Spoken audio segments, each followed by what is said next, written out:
A section of Indo-Myanmar border fencing between New Samtal and Ivongzang village in Chandel'S district was found cut and dismantled by unknown miscreants.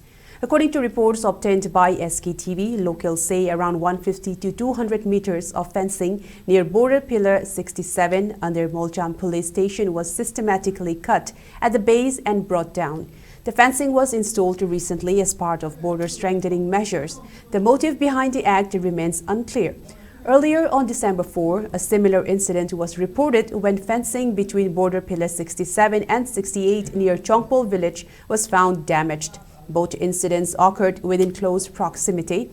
Local residents suspect involvement of miscreants from Myanmar attempting to cross over the border into Manipur, allegedly to transport arms and ammunition.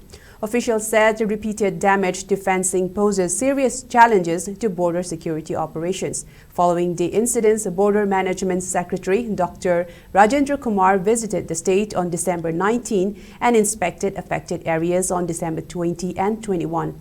After the visit, additional personnel from 17 Assam Rifles were deployed to secure border roads organization teams engaged in reconstruction work. In spite of enhanced security, repeated attacks on border fencing continue, raising concern over effectiveness of measures to curb illegal immigration and drug trafficking along the border.